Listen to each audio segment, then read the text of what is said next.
Hey everybody, final training video update for my Half Ironman training. Today is Wednesday, April 7th, and the race is Sunday. So really twofold video here. First thing is to give you kind of my final training video and also my day one for Insanity, which I'm going to start when that's over, and I'll talk about that in a minute. You know, it's been about 14 weeks of formal training, and before that did, you know, a lot of strength training and some bike racing and a lot of different things to get ready for this race. It's been an interesting process. It's a very different type of racing or even training than I'm really used to. You know, I'm used to, you know, 40, maybe 50 mile aggressive rides is mostly, you know, what I do.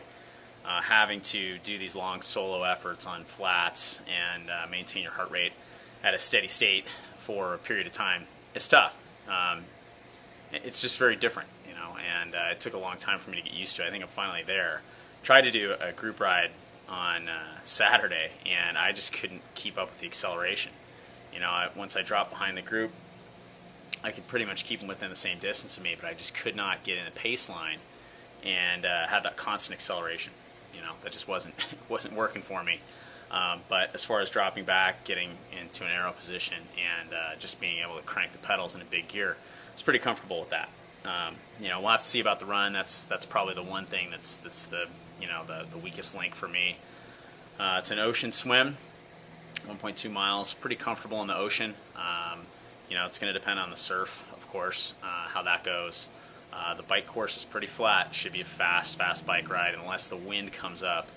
If the wind comes up, it can be kind of dicey because you're really out and exposed right on the coast in San Diego. The run, about half of the half marathon is on the beach. And so that's going to be challenging, although I really like running on the beach. So I think, you know, that shouldn't present too much of a problem for me. I have a repaired ACL, and the softer surface seems to suit me pretty well. So, you know, I think generally I'm ready. I'm actually pretty excited to go do it. And, you know, with this much training leading up to it, it's kind of one of those things where I just really want to get it done. So I wanted to also shoot my day ones for Insanity because I want my t-shirt when I'm done. I did Insanity before, but had a bike race coming up and got to probably the last 2 weeks I really had to shift gears and focus on the bike race because that was kind of really what I was training for. And you know, for those of you guys who follow me, you know that I use P90X and Insanity really to cross-train for cycling and triathlon. I think this year, the rest of the year, I'll probably just do one more race. I'll do the San Diego International, and then probably just focus on cycling.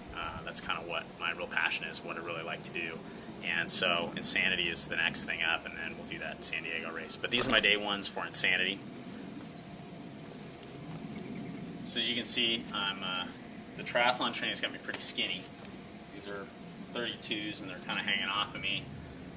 Weighed myself this morning, and I was 162, which is, you know, probably the lightest I've been for a while. Maybe when I did the bike race before, I managed to get my weight down because it was pretty hilly, and I was pretty focused on really watching what I ate and keeping my weight down. This time, I feel like I'm gorging, you know, because it's really hard to go and do these, you know, 4-hour bike run workouts and, you know, burn 3,500, 4,000 calories or something like that, and you're running these enormous deficits unless you really eat a lot. And so it's been, that's probably been one of the biggest challenges really is just from a nutrition side, eating enough. Because I kind of tend to just eat when I'm hungry, and you know, sometimes I'm really not hungry, but I almost have to force myself to eat because I know if I don't, I'm going to be running these huge calorie deficits. And I noticed there were times when you know, I come back from a big long effort and have maybe something to eat, but not enough, and maybe an hour, 2 hours later, stand up and I'd be kind of dizzy.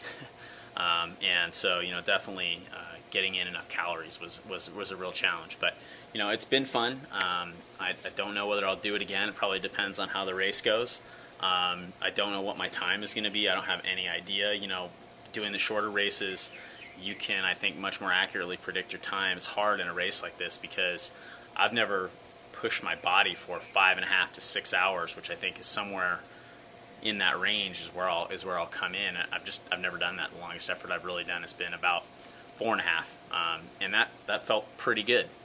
But you know, that's still 2 hours short, or an hour and a half short, whatever, of where I think I'll probably be time-wise for this race. So, wish me luck. I'll film some more videos at the race and some more race wrap-ups and stuff. And then barring injury, we're gonna get after it with Insanity starting on Wednesday. So, hope everybody's doing well, and keep training hard.